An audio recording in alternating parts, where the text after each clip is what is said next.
네, 오늘 함께 은혜 받으실 하나님의 말씀은 역대상 17장 1절로 15절까지의 말씀입니다. 구약 637쪽에 있는 역대상 17장 1절로 15절까지의 말씀 제가 봉독해 올려드리겠습니다.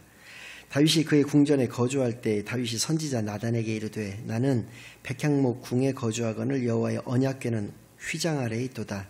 나단이 다윗에게 아뢰되 하나님이 왕과 함께 계시니 마음에 있는 바를 모두 행하소서. 그 밤에 하나님의 말씀이 나단에게 임하여 이르시되 가서 내 종 다윗에게 말하기를 여호와의 말씀이 너는 내가 거할 집을 건축하지 말라.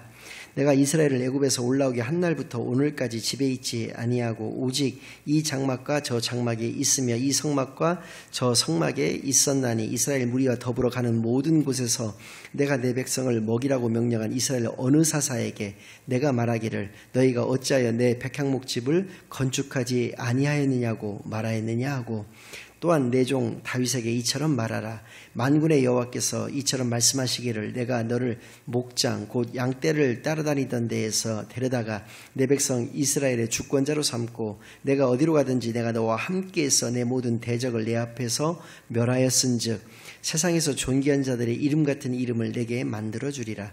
내가 또 내 백성 이스라엘을 위하여 한 곳을 정하여 그들을 심고 그들이 그곳에 거주하면서 다시는 옮겨가지 아니하게 하며 악한 사람들에게 전과 같이 그들을 해치지 못하게 하여 전에 내가 사사에게 명령하여 내 백성 이스라엘을 다스리던 때와 같지 아니하게 하고 또 내 모든 대적으로 내게 복종하게 하리라. 또 내게 이르노니 여호와가 너를 위하여 한 왕조를 세울지라.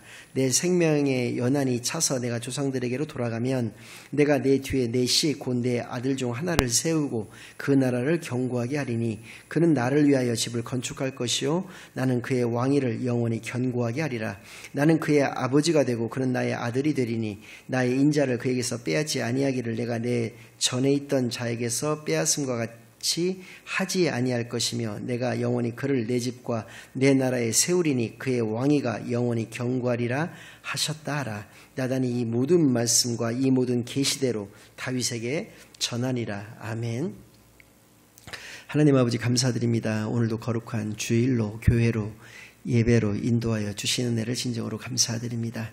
이 시간 성령 하나님께서 함께하여 주시어 하나님께만 영광 올려드리는 귀한 시간으로 인도하여 주시옵소서. 모든 것을 감사드리오며 예수 그리스도의 이름으로 기도드리옵나이다. 아멘. 네, 오늘은 약속을 지키시는 하나님 역대상 그 첫 번째 시간으로 오늘 본문 말씀을 중심으로 해서 여러분들과 함께 은혜를 나누겠습니다. 오늘은 역대기의 그 첫 번째 시간인 관계로 역대기라고 하는 성경에 대해서 먼저 간략하게 살펴보겠습니다.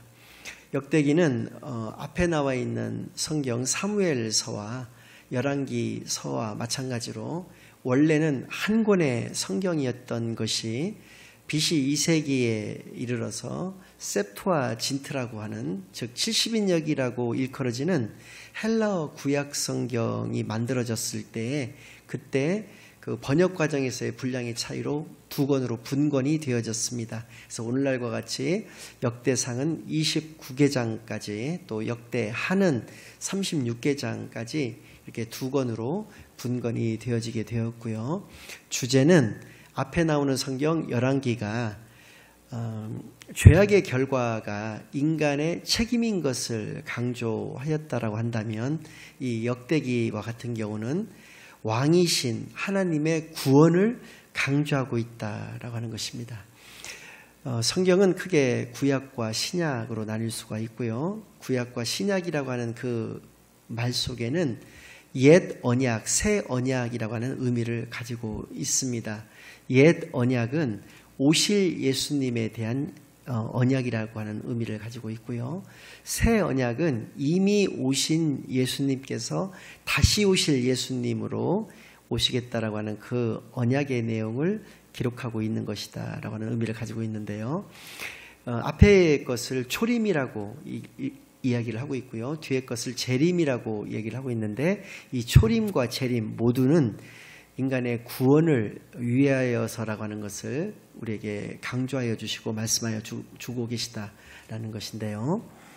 하나님은 이처럼 과거에도 우리에게 구원을 약속하여 주셨고요. 현재에도 그 약속을 이루어 가고 계시면서 미래에도 영원히 그 약속을 지키시는 하나님이신 것을 반드시 기억하는 시간이 되시기만을 바라겠습니다.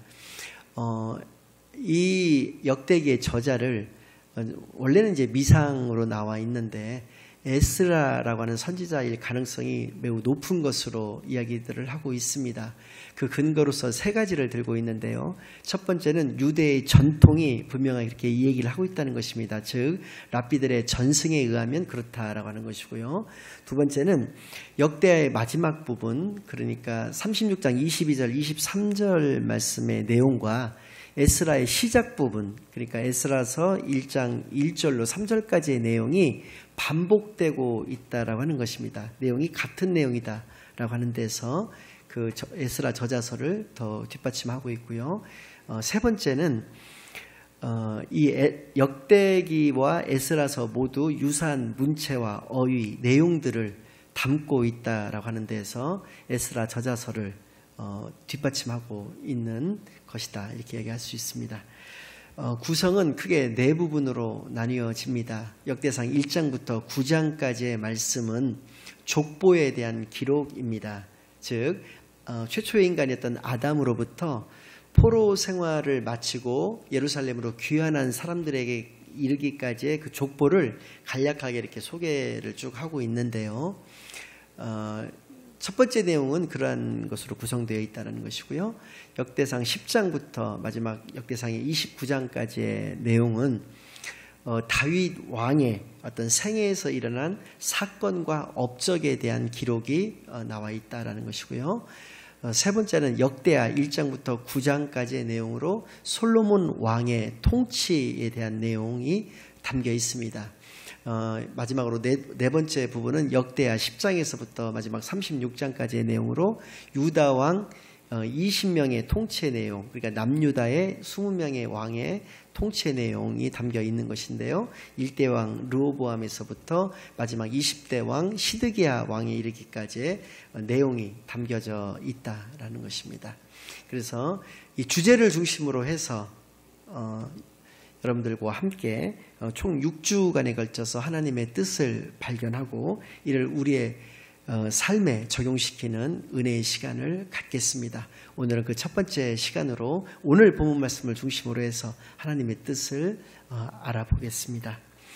오늘의 이 본문의 내용은 특별한 사건에 대한 기록은 아닙니다. 그러나 여느 성경과 마찬가지로 아주 특별한 메시지가 담겨 있는 성경입니다. 어느 날 평화의 시대에 다윗이 그의 궁전에 머물고 있을 때 나단 선지자를 불러서 이야기하기를, 나는 이렇게 화려한 백향목 궁전에 거주하고 있는데 하나님의 언약궤는 휘장 아래에 있다라는 얘기를 한다는 것입니다. 즉 하나님의 언약궤는 하나님을 상징하는 것입니다. 그 하나님께서 자기는 이렇게 화려한 궁전에 살고 있는데 그 텐트 안에 모셔두었다라고 하는 것입니다. 성막 안에 하나님의 언약궤를 모셔두었다. 그 말은 하나님의 성전을 짓고 싶다라고 하는 얘기가 되는 것이고요. 그래서 나단은 하나님이 당신과 늘 함께하여 주시기 때문에 당신의 마음이 그렇게 이야기를 한다라고 한다면 마음이 얘기하는 대로 행하라고 이렇게 얘기를 해주는 것입니다. 즉, 네 마음에 감동이 되는 대로 하나님이 함께해 주시니까 행하면 되는 것이다 라고 얘기를 하는데, 그날 밤에 집으로 돌아갔는데 그 나단 선지자에게 하나님께서 말씀하여 주시기를 다윗에게 이야기하라고 하시면서 그 내 성전을 건축하지 말라고 하시면서 또 다른 또 계시의 말씀들을 나단 선지자에게 주셨다라고 하는 것이 오늘 본문 말씀의 대략적인 내용이 되는 것입니다. 오늘 이 본문 말씀을 통해서 상당히 긴 내용이기 때문에 자세하게 다룰 수는 없고요. 5가지 핵심적인 내용이 있습니다. 그러니까 우리가 반드시 알아야 될 5가지의 내용이 있는데, 그 첫 번째는 어느 한 사람에게만 하나님께서 말씀하시는 시대는 이제 아니다라고 하는 것입니다. 이스라엘의 역사는 아브라함으로부터 시작이 됩니다. 그 아브라함부터 이삭, 야곱, 요셉까지를 족장 시대라고 하고요. 출애굽 당시에 이스라엘 민족은 민족의 단위로까지 성장이 되어졌기 때문에 민족의 시대 혹은 지도자 시대라고 일컬어집니다. 그리고 그 뒤에는 영적 암흑기인 사사시대가 도래하고요. 사사시대를 거쳐서 이제 드디어 사울, 다윗, 솔로몬에 이렇게 이르는 왕정시대로 들어오게 됩니다. 그런데 이 왕정시대 이전까지는 하나님께서 아브라함에게, 모세에게 직접 말씀을 하셨었습니다. 그러나 이제 왕정시대에 들어왔다는 것은 이제 제사장도 세워졌고 선지자도 세워졌고 왕도 세워졌다라고 하는 것입니다. 그래서 하나님은 그가 비록 하나님의 마음에 맞는 사람 다윗일지라도 그에게 직접 말씀하시지 않고 선지자 나단을 통해서 그에게 하나님의 메시지를 전하고 계시다라고 하는 것을 통해서 어느 한 사람에게만 하나님의 말씀을 전하여 주고 계시는 것은 아니구나라는 것을 우리가 알 수가 있고요. 이것을 통해서 우리가 깨달을 수 있는 교훈은 사람을 바라보거나 쫓아다닐 필요는 없다라고 하는 것입니다. 우리는 말씀의 중심에 서기만 하면 된다라고 하는 것을 알 수가 있습니다. 하나님의 말씀을 굉장히 깊은 통찰력을 가지고 증거하신 분이 있을 수 있습니다. 또 기도에 능력이 있으신 분이 있을 수가 있는데 그렇다고 해서 그를 의지하고 그를 쫓아다니면서 하나님의 뜻을 얻고자 하는 것은 옳지 않다. 하나님의 뜻에 맞지 않다라고 하는 것을 이 나단 선지자를 통해서 하나님의 메시지를 다윗에게 주라고 하는 메시지를 증가하여 주신 것만 보아서도 우리가 분명하게 알 수 있다는 것입니다. 교만해질 수 있는 것입니다. 그리고 하나님의 말씀만을 붙잡고 기도함으로 말미암아서 하나님의 말씀이 나의 삶을 이끌어 가시도록 그렇게 하는 것이 올바른 신앙생활이다라고 하는 것을 알 수 있다는 것이고요. 두 번째는 5절과 6절 말씀을 통해서 우리가 알 수 있는 것은 어떤 건축물에 그것이 비록 성전이라 할지라도 그것이 비록 교회라 할지라도 어떤 건축물에 가둬둘 수 있는 하나님이 아니시다라고 하는 것입니다. 출애굽할 때부터 하나님께서는 이스라엘 백성들이 있는 곳에 그들과 함께 계셨다라고 분명히 말씀하여 주고 계십니다. 그리고 신약의 시대에 와서도 두세 사람이 내 이름으로 모인 곳에 나도 그들 중에 함께 있겠다라고 분명히 말씀하여 주셨습니다. 그래서 사도 바울께서는 자신의 서신서들을 통해서 분명하게 세 차례나 걸쳐서 이야기를 하고 있습니다. 성도들이 바로 하나님의 성전이라고 이야기를 하고 있다는 것입니다. 우리의 삶 가운데 하나님이 계시하는 것입니다. 성전 가운데 하나님이 계시기를 바랄 것이 아니고 우리의 삶 가운데 하나님이 계셔야 한다는 것입니다. 다시 말하면 우리 자신이 하나님의 성전이어야 한다는 것입니다. 그것을 오늘 본문 말씀을 통해서 분명하게 깨달아 하시는 시간이 되기를 바라겠습니다. 세 번째는 사람이 원하는 일과 그것이 비록 다윗이라 할지라도 마찬가지입니다. 사람이 그러니까 행하고자 하는 일과 사람이 원하는 그 일과 하나님이 계획하시는 일, 하나님이 하시고자 하는 일은 다를 수 있다라고 하는 것입니다. 이것이 바로 딜레마인 것이죠. 그러니까 우리가 여기서 중요하게 생각해야 될 것은 뭐냐면 내가 아무리 좋은 뜻을 가지고 있다라고 하더라도 내 생각과 내 계획은 중요한 것이 아니라는 것입니다. 하나님의 뜻을 아는 것이 중요한 것이라는 것입니다. 나중에 이 뒤의 내용은 이런 내용입니다. 이렇게 다윗이 나단 선지자를 통해서 하나님의 뜻을 전해받은 이후로 하나님께 불평과 불만을 말씀드렸던 것이 아니라 겸손한 자세로 그것에 그대로 감사하는 그런 모습을 보였다는 것을 통해서 우리가 하나님의 뜻을 발견하였을 때 어떻게 우리의 뜻과는 반하는 그러한 하나님의 뜻을 발견하였을 때 어떻게 해야 된다라고 하는 것을 분명히 깨달아 알 수가 있는 것입니다. 그러니까 우리가 구해야 될 것은 성령 하나님께서 우리로 하여금 분별의 지혜를 주시도록 하는 것이 중요하다. 하나님을 팔아서는 안 된다라고 하는 것입니다. 내 계획과 내 생각에 꿰어 맞추어서 하나님을 파는 그러한 죄악을 범해서는 안 된다는 것을 오늘 이 본문 말씀을 통해서 역시 알 수 있다는 것이고요. 반드시 기억해야 할 네 번째 말씀은 이 본문 말씀 7절부터 14절까지의 말씀을 통해서 하나님의 본질, 하나님의 어떤 본질이라고 할 수 있는 것 세 가지가 나와 있는데요. 이것은 반드시 우리가 기억해야 된다는 것입니다. 그 첫 번째는 하나님이 나를 세우신다는 것입니다. 내가 하나님을 세우는 것이 아니라 하나님이 나를 세우신다라고 하는 것입니다. 그래서 하나님께서는 7절부터 12절 말씀을 보면 계속 내가를 강조하고 계시다는 것입니다. 7절 말씀부터 12절 말씀까지 제가 조금 빠른 속도로 읽겠습니다. 제가 내가라고 하는 것은 하나님을 의미한다는 것을 생각하시면서 이 말씀을 들어주시기 바라겠습니다. 내가 내 종 다윗에게 이처럼 말하라.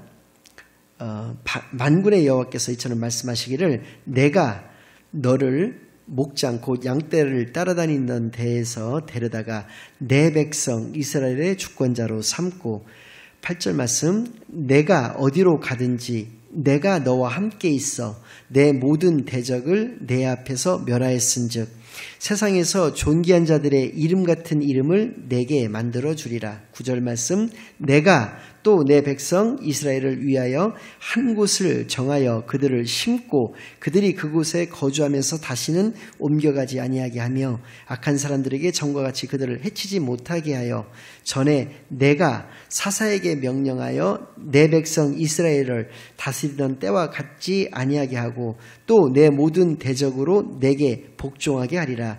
또 내게 이르노니 여호와가 너를 위하여 한 왕조를 세울지라. 내 생명의 연한이 차서 내가 조상들에게로 돌아가면 내가 내 뒤에 내 씨 곧 내 아들 중 하나를 세우고 그 나라를 견고하게 하리니 그는 나를 위하여 집을 건축할 것이요 나는 그의 왕위를 영원히 견고하게 하리라. 아멘. 하나님이 하신다는 것입니다. 역사의 주관자 되신 하나님께서 직접 하여 주신다는 것, 그리고 하나님이 나를 세워주시는 것이지 내가 하나님을 세우는 것이 아니라고 하는 것을 분명하게 말씀하여 주셨다라고 하는 것이고요. 두 번째는 하나님은 나를 사랑하신다는 것입니다. 13절 말씀에 나와 있는데요. 나는 그의 아버지가 되고 그는 나의 아들이 되리니 나의 인자를 그에게서 빼앗지 아니하기를 내가 내 전에 있던 자에게서 빼앗음과 같이 하지 아니할 것이며 하나님의 인자, 즉 헤세드라고 일컬어지는 이 인자를 이것은 나중에 말씀드릴 기회가 있겠습니다만은 일단은 하나님의 사랑이라고 해석을 하면 좋을 것 같습니다. 하나님의 사랑을 나에게 주신다라고 하는 것입니다. 내가 먼저 하나님을 사랑한 것이 아니라 하나님이 나를 사랑하여 주셨다는 것입니다. 삼위일체 하나님의 그 사랑의 교제 속으로 우리를 초대를 하여 주셨습니다. 이 성경 말씀은 그 초대장이 되는 것이고요. 특별히 그 핵심은 요한복음 1장 12절 말씀이 되는 것입니다. 영접하는 자, 곧 그 이름을 믿는 자들에게는 하나님의 자녀가 되는 권세를 주셨다라고 하는 말씀은 우리가 이 예수를 그리스도로 영접하기만 하면 하나님의 그 풍성하신 사랑의 교제 가운데로 우리가 들어가서 하나님과 함께 그 사랑의 교제를 나눌 수 있게 되었다라고 하는 것을 의미하는 말씀인데요. 이렇게 하나님이 나를 사랑하여 주셨다라고 하는 것이 오늘 본문 말씀 속에 담겨있는 하나님의 본질이다. 본질의 두 번째다라는 것이고요. 마지막으로 세 번째는 14절 말씀에 나와 있습니다. 내가 영원히 그를 내 집과 내 나라에 세우리니 그의 왕위가 영원히 견고하리라 하셨다 하라. 하나님께서 나와 함께 영원히 함께해 주시겠다라고 하는 것입니다. 그러니까 복이라고 하는 것은 임마누엘이라고 하는 것을 우리가 알 수 있다는 것입니다. 임마누엘의 약속, 하나님이 나와 함께해 주시는 것을 영원히 하여 주시겠다라고 하는 것이 바로 복이다라고 하는 것을 우리가 알 수 있는 것이 이 하나님의 그 말씀이고 이것이 하나님의 세 번째 본질이 되는 것이다라는 것을 우리가 기억하시기를 바라겠습니다. 마지막으로 다섯 번째는 15절 말씀에 나와 있는데요. 나단이 이 모든 말씀과 이 모든 계시대로 다윗에게 전하니라. 아멘. 즉 하나님의 사람은 하나님의 말씀을 가감없이 모두 전하여야 한다라고 하는 것입니다. 자신의 생각과 계획을 이야기하여서는 안 된다라고 하는 것이죠. 그것을 내가복음이라고 흔히 일컫는데요. 내가복음을 하여서는 안 되는 것입니다. 성전을 지차고 이야기를 합니다. 그것이 하나님의 뜻이라고 이야기를 합니다. 그러나 다윗에게조차도 하나님의 성전을 짓지 못하게 하셨던 하나님이시라는 것을 우리가 기억해야 된다는 것입니다. 그것은 그 사람의 생각일 수가 있다라고 하는 것이죠.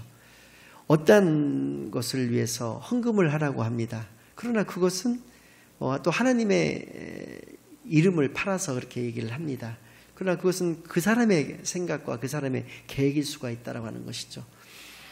어떤 곳으로 어떤 성도들을 이사를 가지 말라고 얘기를 합니다. 또 반대로 어떤 날에는 절대로 언제 이사를 반드시 해야 된다라는 식으로 얘기를 하는 경우도 마찬가지라는 것입니다. 자신의 생각과 자신의 계획일 수가 있다라고 하는 것이죠. 그런 것들을 하나님의 이름을 팔아서 이렇게 하는 것은 안 된다라고 하는 것을 오늘 본문 말씀을 통해서 깨달는 시간이 되기를 바라겠고요. 또 한 가지 오늘 11절 말씀과 12절 말씀의 내용은 이런 내용입니다. 내 생명의 연한이 차서 내가 조상들에게로 돌아가면 내가 내 뒤에 내 씨 곧 내 아들 중 하나를 세우고 그 나라를 견고하게 하리니 그는 나를 위하여 집을 건축할 것이요 나는 그의 왕위를 영원히 견고하게 하리라. 이 말씀은 그 다윗의 아들 다윗의 뒤를 이어서 왕이 되는 솔로몬에 대한 말씀인 것은 맞습니다. 그러나 구약에서 나오는 이 모든 말씀들은 그 시대의 상황에 맞는 해석을 처음 1차적으로는 해야 되는 것은 맞는 것인데 2차적으로는 언제나 중의적인 의미를 가지고 있다라고 하는 것입니다. 여기서 다윗의 아들이라고 일컬어지는 것은 예수 그리스도를 예표하고 있는 말씀이다라고 하는 것이죠. 그것은 신약의 처음 말씀 마태복음 1장 1절의 말씀에 그렇게 나와 있습니다. 아브라함과 다윗의 자손 예수 그리스도의 계보라라고 하는 말씀으로 신약 성경이 시작하고 있다는 것입니다. 즉 다윗의 후손이 영원한 나라를 세운다라고 하는 것은 솔로몬을 의미하는 것일 수도 있지만 그것은 예수 그리스도를 예표하는 말씀이다. 구약의 말씀의 해석들은 이런 형태로 해가 두 가지의 의미로 해석을 해야 된다라고 당시의 문맥에 맞춰서 시대 상황에 맞는 해석을 먼저 해야 되는 것이고 다음으로는 신약의 해석 오늘날의 우리의 상황에 맞는 해석을 해야 된다라고 하는 것을 우리가 알 수 있는 것이고요. 두 번째는 성전의 핵심은 언약궤라고 하는 것입니다. 즉 언약궤라고 하는 것은 하나님의 말씀인 것이고요. 우리가 하나님의 성전이라고 했을 때는 우리의 말씀 속에는 우리의 마음속에는 하나님의 말씀이 담겨 있어야 한다는 것입니다. 우리의 마음속에 우리의 욕심을 담아서는 안 되는 것입니다. 우리의 마음속에 담배 연기를 담아서는 되겠습니까? 우리의 마음속에 술을 담아서도 마약을 담아서도 세상의 문화를 담아서도 안 된다라고 하는 것입니다. 담을 유일한 것은 바로 하나님의 말씀인 것이다 라는 것을 깨달아는 시간이 되시기만을 바라겠습니다. 결론을 말씀드리겠습니다. 신명기 1장 말씀을 보니까 설교란 하나님의 말씀을 그대로 다 설명하는 것이 바로 설교다라고 하는 설교의 정의에 대해서 분명히 나와 있습니다. 이것에 비추어 본다면 설교하는 자는 오늘날에는 목사님들이 설교를 하시죠. 그러면 목사님들은 어떻게 설교를 해야 되느냐는 것이죠. 그것은 바로 하나님의 뜻을 정확하게 깨달아서 그것을 전하는 데 게으르지 말아야 한다는 것입니다. 또 그 설교 듣는 자들이 있지 않습니까? 그 성도라고 우리가 성도님들이라고 일컫는데요. 그 성도님들은 또 설교를 어떻게 들어야 되느냐라는 것이죠. 그것은 깨닫게 된 그 하나님의 뜻을 그대로 행하는 삶을 살아가야 한다라고 하는 것입니다. 이것이 하나님의 우리들의 그 정체성인 것입니다. 하나님의 성전이 바로 우리라고 하는 데서 오는 말씀이 되는 것이죠. 내가 있는 곳에 하나님의 나라가 있어야 한다는 것입니다. 내가 임재하는 그곳에 하나님께서 임재해야 된다라고 하는 것을 분명히 깨달아 하시는 시간이 되시기만을 바라겠고요. 내가 바로 하나님의 성전인 것을 온전히 깨달아서 나의 마음속에 나의 안에 언제나 하나님의 말씀만을 항상 가득 채우시는 귀한 하나님의 자녀들 되시기만을 예수 그리스도의 이름으로 간절히 축원합니다. 아멘. 하나님 아버지 감사드립니다. 오늘도 귀한 말씀을 통해서 우리가 하나님의 성전인 것을 깨달아 알게 해주시니 진정으로 감사드립니다. 우리의 마음속에 하나님의 말씀만을 담고 살아가는데 부족함 없는 존귀한 하나님의 자녀들로 인도하여 주옵시고 우리가 각자의 위치에서 각자의 사명을 각자의 역할을 온전히 잘 감당해 나가는데 부족함 없는 존귀한 하나님의 자녀들로 인도하여 주실 줄로 믿사옵고 모든 것을 감사드리오며 예수 그리스도의 이름으로 기도드리옵나이다. 아멘.